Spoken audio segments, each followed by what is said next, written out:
It looks like Cuthbert is in a spot of bother. Connie needs our help to get across these platforms so she can rescue Cuthbert. So how about we add a little handmade animation to get her there? You don't need to go into play mode to see that Connie won't be able to make this jump. So let's animate that floating ledge down to her using an action recorder. Action recorders are super easy to use. Just stamp one in your scene, and it will record anything you move with the imp. And we mean anything. It'll even record you moving or tweaking gadgets. We'd better get going. Connie's getting really impatient. You know what cones are like. Go to the Assembly menu. Press a square button if it's not already open. Then head to the Animate menu. The Animate icon is a clapperboard. That thing they use in movies before the director says, action. Now you get to be the director, and you can use these tools and gadgets to animate objects.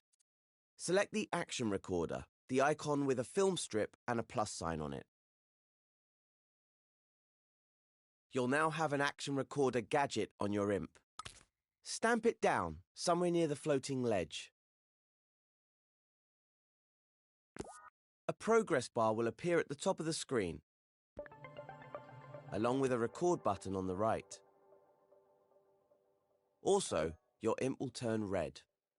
This means you're ready to start recording. Don't worry, recording won't start until you begin moving or changing things. When you're ready, grab the floating ledge with R2. Move it slowly towards Connie using the motion sensor function or the sticks. You'll notice that the bar starts to fill, recording your every move. Don't worry, it's not a time limit. The bar fills up as a visual indicator of something being recorded, so take your time. When you let go of R2, the recording will pause. If you move your view or use the grab cam, that won't be recorded. But if you've started time with R3, recording will continue when you let go of R2. That's why it's important to rewind or pause time before recording anything. That way, your action recorder only contains what you put into it. When you've finished recording, select the Stop Recording button in the context menu. Or you can use the shortcut L1 and circle button to exit the action recorder. Your imp will go back to normal to show that recording has stopped. Click R3 to play back your animation. Handmade animations are always a bit wobbly, but practice makes perfect. Calibrating your imp can help when using the motion sensor function. Just hold your controller in a comfortable position. then hold the Options button for a few seconds. In the next step, I'll show you how to edit a recorded animation.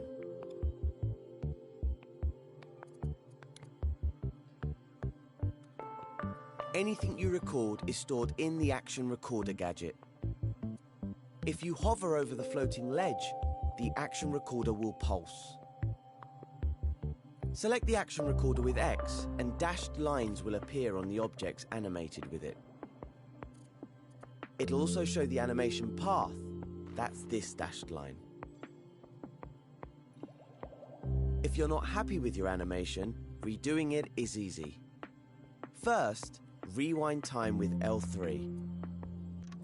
Then hover over the Action Recorder gadget, hold L1 and press X. Now we can start recording again.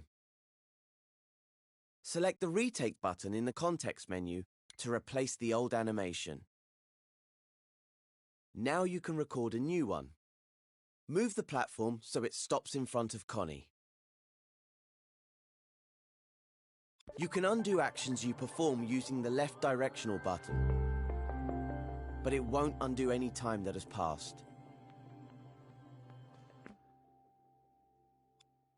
So it's better to use the Retake button to undo animations. Move the floating ledge from the upper platform down to Connie. Don't worry if the animation's too slow or too fast. We can fix that later. Make sure you press the Stop Recording button when you're done. Spend a little time practicing with the Action Recorder. In the next step, I'll show you how to tweak your animation. Another way to edit animations is to tweak them. Hold L1 and press the square button over the Action Recorder gadget to open its Tweak menu. Here you can see all the tweaks for the Action Recorder. By default, the playback mode is set to loop, so it plays the animation over and over again. But you can set them to play once, sustain, or to ping pong. Once will play the whole animation just one time. Sustain will play the animation for as long as the Action Recorder has power. If it loses power, it will stop. Then it will continue from that point when it's powered again. Ping pong plays the animation forward once, and then plays it in reverse. Then forward, then backwards, and so on. That sounds like a good option for our floating ledge. Select ping pong with X. Click R3 to start time and play the animation. You can also change the animation speed to make it slower or faster. Grab the slider with X and use your imp to change the speed. If you want to explore more of the Action Recorder tweaks, you can. If you hover over any button for a few seconds, a more info tip will explain what that tweak does. To close the tweak menu, just hold L1 and press the circle button anywhere over it. And of course, you can undo any changes you make by pressing the left directional button. Switch to play mode to test your changes.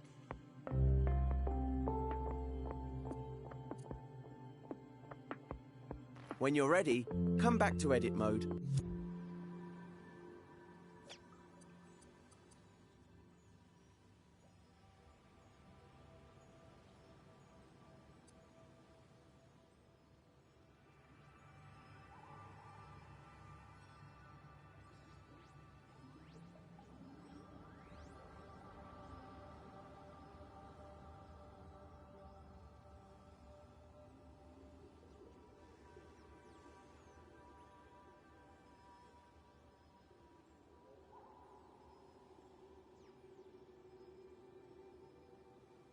And start the next step.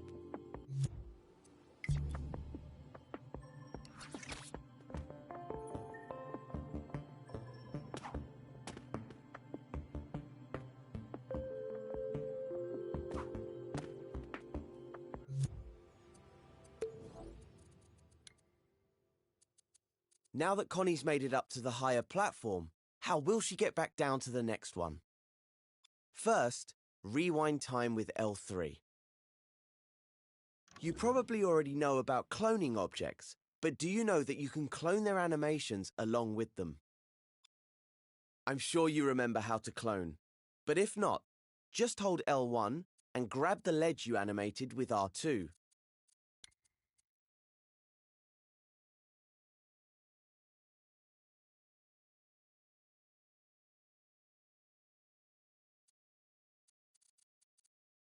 Once you've made the clone, release L1, then move the ledge to the other side and release R2 to place it.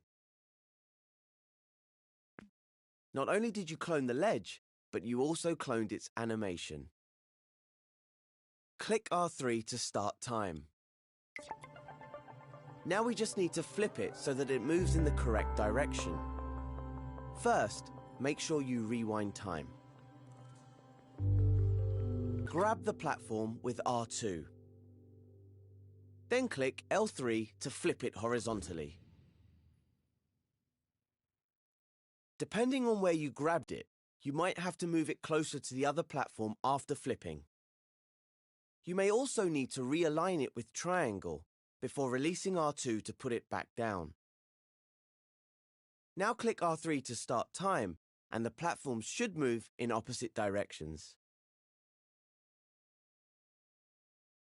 Both animations are stored in the same action recorder.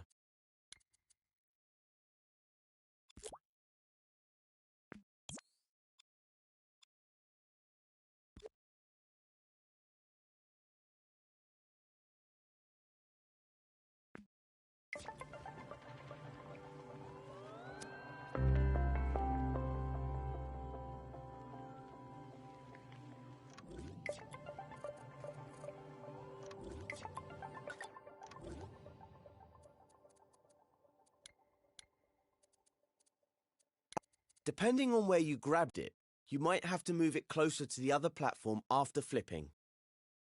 You may also need to realign it with triangle before releasing R2 to put it back down. Now click R3 to start time, and the platform should move in opposite directions. Both animations are stored in the same action recorder. So if you retake or delete the action recorder, it will affect both animations. Now go into play mode and see if Connie can make it across both gaps. With release animations along with them. I'm sure you remember how to clone, but if not, just hold L1 and grab the ledge you animated with R2. Once you've made the clone, release L1, then move the ledge to the other side and release R2 to place it. Not only did you clone the ledge, but you also cloned its animation. Click R3 to start time. Now we just need to flip it so that it moves in the correct direction. First, make sure you rewind time. Grab the platform with R2. Then click L3 to flip it horizontally. Depending on where you grabbed it, you might have to move it closer to the other platform after flipping. You may also need to realign it with triangle before releasing R2 to put it back down. Now click R3 to start time, and the platform should move in opposite directions. Both animations are stored in the same action recorder. So if you retake or delete the action recorder, it will affect both animations. Now go into play mode and see if Connie can make it across both gaps.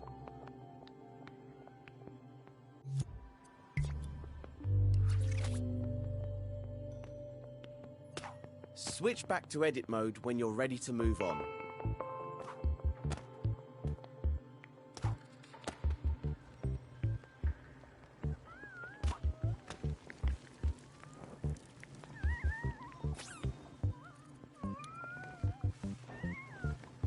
Now let's get Connie to Cuthbert and get them through the door.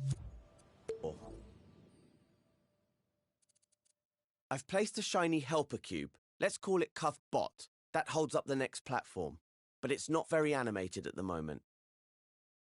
To get it to walk back and forth towards the exit, we need to use Record Possession. It allows you to possess puppets and record a performance with them.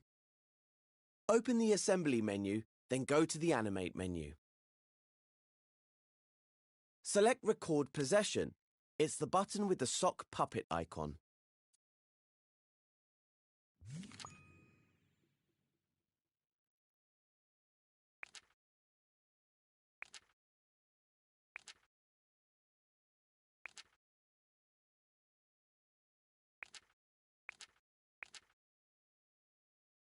Your imp can now possess the puppets in the scene.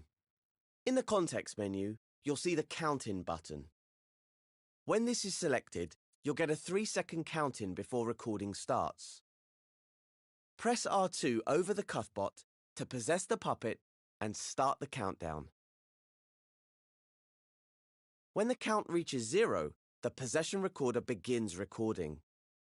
Unlike the action recorder, it records constantly. So time will be recorded even when the cube isn't moving. Walk the cuff bot around the obstacles to the final platform. Pause for a moment, turn around, then walk back to where the cuff bot started. Starting and ending at the same place will help to make the animation loop smoothly. Press the circle button to depossess. You'll notice that the recording pauses when you depossess. Select Stop Recording in the Context menu to exit the possession recorder. Once you've stopped recording, click L3 to rewind time, then R3 to start time, and watch what you've recorded. In the last step, I'll show you how to edit the recorded possession. You may have noticed a possession recorder gadget has appeared next to the cuff bot. When you're using Record Possession, this gadget appears the moment you press the Stop Recording button. Select it with X to view the animation path. The Possession Recorder gadget also lets you edit and tweak the animation. Hold L1 and press X over the Possession Recorder to scope in and edit it. Just like the action recorder, you can choose to retake the animation by selecting the button in the Context menu. To stop editing the possession recorder, select Stop Recording in the Context menu. Or hold L1 and press the circle button to quickly scope out. You can also tweak the possession recorder with L1 and the square button. It has exactly the same options as the action recorder.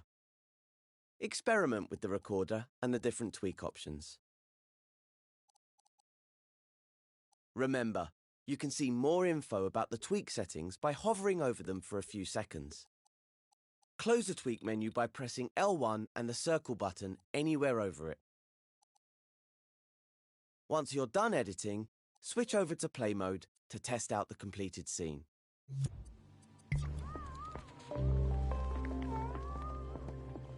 Then Connie can navigate to the last platform and help Cuthbert through the door to complete the tutorial.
In this tutorial, you're going to learn all about the exciting world of logic.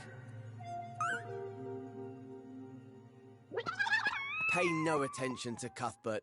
It's not as complicated as it sounds, I promise. Let's check out the scene. See the buttons on the platforms in front of our good friend Connie? They activate the bridges that will take her to the next platform. At least that's what they're supposed to do. To get them working, you'll need to connect them to the gadgets that control them. You can't see gadgets when you're in play mode, but they let you do all sorts of useful things in edit mode. You can tell gadgets apart by their color and icons. Green gadgets are sensors and inputs. This one is what we call a trigger zone. It's one of the more versatile gadgets. It can trigger other gadgets when it detects something in the scene. Like in this case, Connie standing on the button. Hi, Connie. If you select the gadget with X, you'll be able to see its detection zone. That's it, right there above the button. Press the circle button to deselect the trigger zone, and let's look at the next gadget. Pink gadgets are movers and outputs, meaning they make things happen in the scene. This particular gadget is a rotator, and it's connected to the first bridge. Click R3 to start time, and let's see what it does. Well, not a lot right now by the looks of it. That's because the rotator is switched off. You can tell because the gadget is dim at the moment. But if we connect these two gadgets together, we can turn the rotator on using the trigger zone. In the next step, I'll show you how.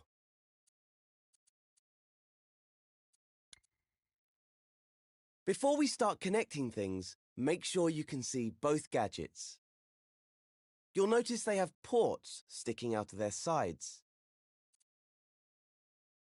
Ports on the left are inputs, and the ones on the right are outputs.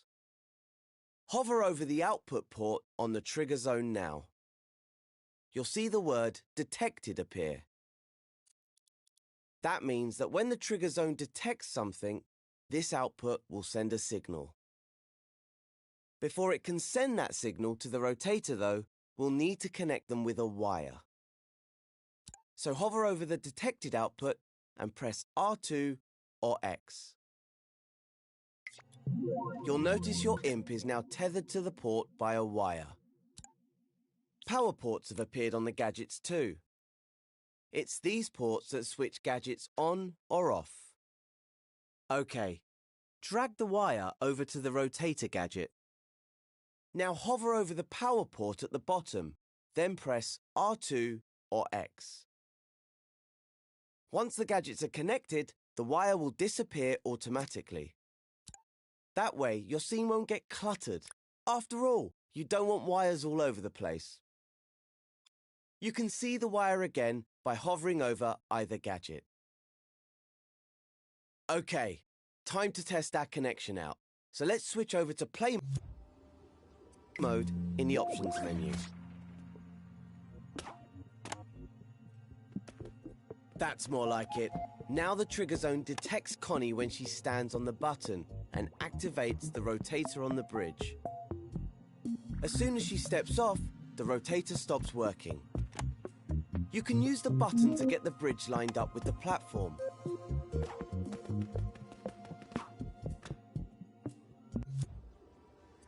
Once Connie can make it to the second platform, you can head back to edit mode and move on to the next step.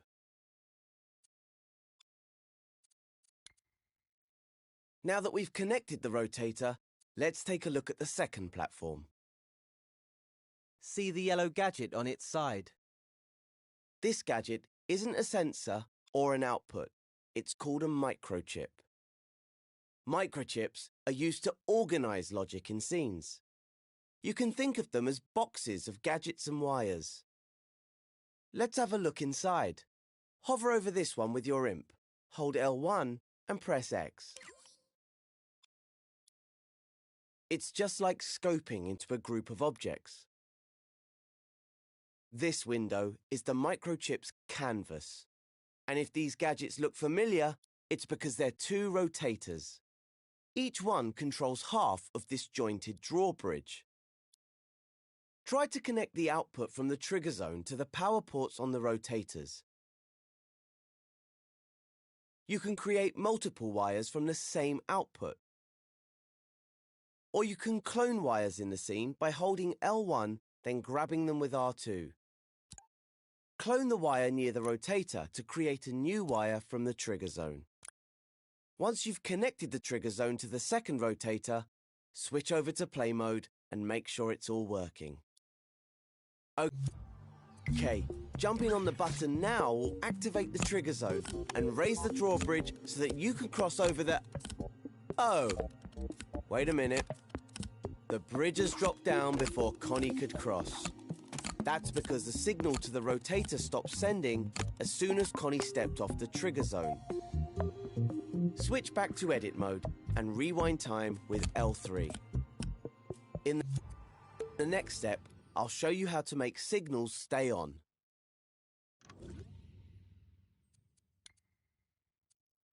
If we want the bridge to stay up, we'll need to add a gadget between the trigger zone and the rotator to keep it activated. We can do this with a counter. So let's go into the assembly menu. Press square to open it if it's closed.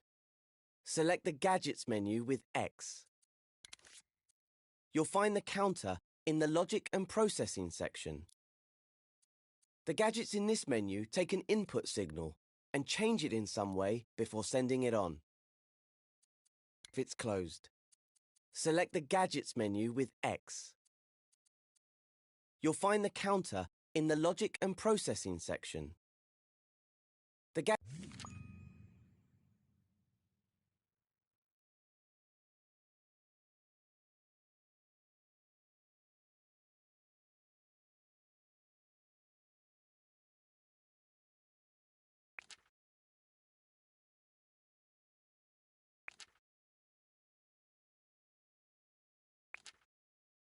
gadgets in this menu take an input signal and change it in some way before sending it on.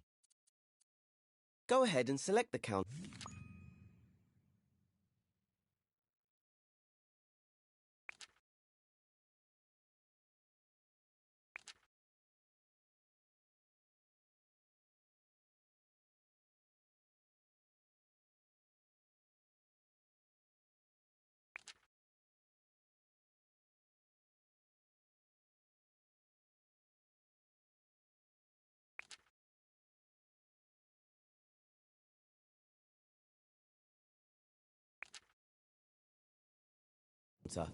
Its icon is a tally counter.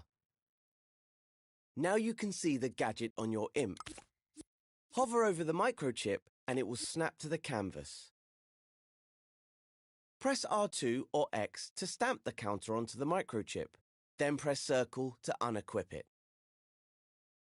The counter gadget counts up or down whenever it receives a signal through its inputs. By default, it starts its count at 0 and has a target of 1. Once it reaches that target, it sends a constant signal through its counter-full output port. Before we connect it though, let's tidy up the wires connecting the trigger zone to the rotators. Just hover over them and press triangle to delete them. Now press R2 or X over the detected output of the trigger zone to create a new wire. Connect it to the increase count input port on the counter. That's the port with the plus sign icon. Now when the trigger zone is activated, the counter will go up to 1. And, this is the important part, it will stay at 1 even after the trigger zone deactivates. Now hover over the counter-full output port of the counter. This port sends a signal when the counter reaches its target. Create a wire with R2 or X and connect it to one of the rotator's power ports. Then do the same for the other one. Time to switch to play mode and try out our new connections.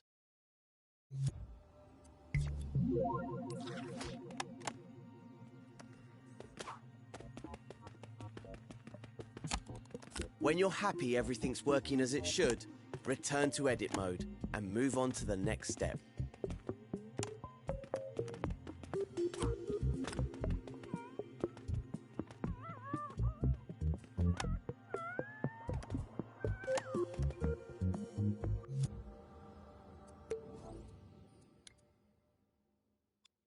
Just one more bridge for Connie to cross. As you can see, we have another microchip on the platform, so let's open it up. Hover over it with your imp, hold L1 and press X. Okay, looks like we have everything we need here. But Connie's an adventurer, so how about we make this last bridge more challenging? Adding a timer to the logic should get the adrenaline going. Once Connie activates the button, she'll only have a few seconds to cross before the bridge drops back down. Let's head back to the assembly menu. If it isn't already open, press square. Then go into the gadgets section. You'll find the timer in the same place as the counter, the logic and processing section. Its button has a clock face on it. Now go ahead and stamp the timer gadget onto the microchip with R2 or X. Then unequip it from your imp with the circle button. Now let's take a closer look at the timer's inputs and outputs. You can see their names by hovering over the ports. The first input is a start timer port. Once this receives a signal, it will start the clock. The second one is reset timer, which sets the time back to 0. Over on the output side, we have timer finished and timer output. Timer finished sends a signal when the timer reaches the required number. It's set to 5 seconds by default. Timer output is a little more sophisticated. The signal it sends represents the timer's current progress. If, let's say, it's only halfway to its target, the signal it sends will be half strength. So how do we connect this so the bridge only stays up for a few seconds? Well, we need the bridge to be raised while the timer is running. So create a wire on the timer output with R2 or X. Remember how we used the counter on the previous platform? We can use one here too. Just like before, connect the wire to the counter's increase count input. Then connect the counter full output to the rotator's power port. Time to see if it works. Click R3 to test it out. As you can see, since the timer isn't connected to a trigger yet, the clock starts ticking as soon as we play the scene. The bridge goes up, but doesn't drop down when the timer finishes. That can only mean one thing. There's a problem with the logic. If you'd like to figure it out for yourself, feel free to check the gadgets and see what's wrong. Or move on to the next step and we'll go through it together.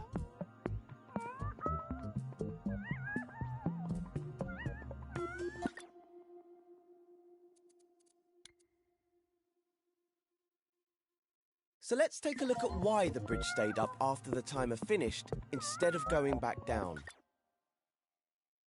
Remember how we used the counter earlier to remember the signal from the trigger zone? Well, now it's remembering the signal from the timer, so we need to make it forget that once the timer finishes. Let's go over to the counter gadget. Hover over the inputs to see their names.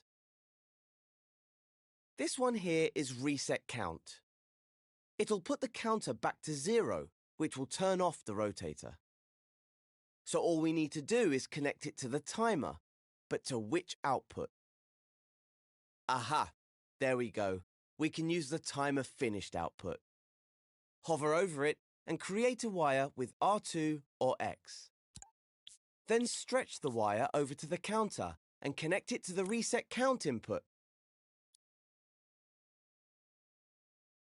But we also need to reset the timer, otherwise the logic will only work once. So let's get another wire from the timer finished output and connect this one to the reset timer input. You'll recognize it by the rewind symbol on it. All we have left to do is to connect the trigger zone to the start timer port so Connie can activate it. Okay, that was a lot of connections. So before we test it out, let's go over the logic we've made. First, Connie activates the trigger zone, which sends a signal to start the timer. Once the clock starts running, the timer output becomes active. This tells the counter to count up. That then turns on the rotator and raises the bridge. Now this is where the really clever stuff kicks in. After 5 seconds, the timer finishes its count, which activates the timer finished output. This in turn resets the counter to 0, cutting the signal to the rotators and lowering the bridge.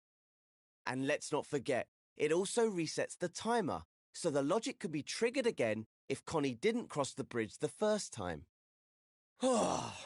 Isn't logic exhilarating? Take your time digesting all that. Logic is easier to read if you route your wires neatly. Grab wires with X to change their paths.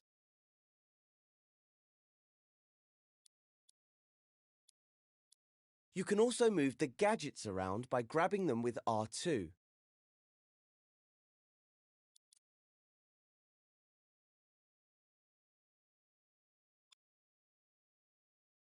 Feel free to test it out in play mode, but don't leave the scene just yet. I have one more thing to show you.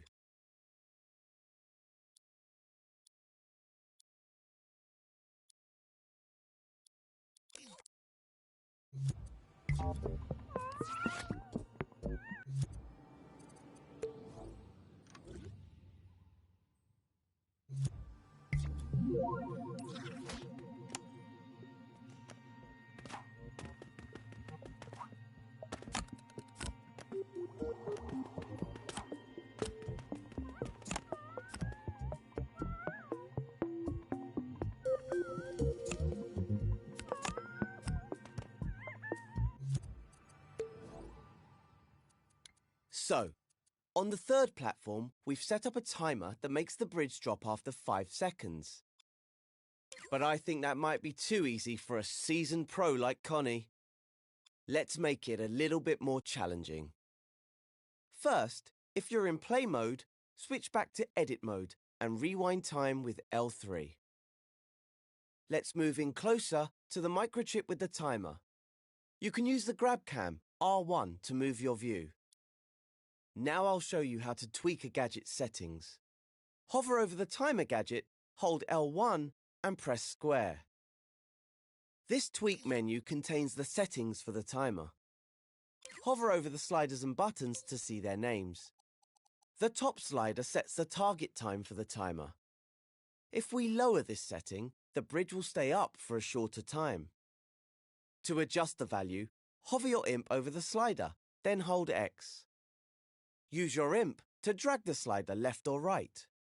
Set it to around 3 seconds. It doesn't have to be exact. If you're a stickler for precision, you can adjust the slider incrementally using the up and down directional buttons. Just hover your imp over the slider and press up or down to tweak the value. In fact, why don't we make things really interesting for Connie? Let's set it to 2.5 seconds. You can close the tweak menu now by selecting the cross in the top corner with X. Or you could use a shortcut. Just hold L1, then press circle while hovering over the menu to close it quickly. The same shortcut works for closing microchips. Give it a try now. Hold L1, then hover your imp over the microchip and press circle. Time to test out the scene in play mode.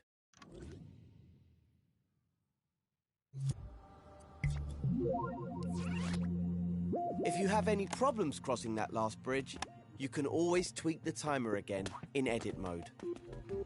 Remember, you just hover over the gadget, hold L1 and press square to open its tweak menu. When you're all set, take Connie to the last platform and walk through the door to complete this tutorial.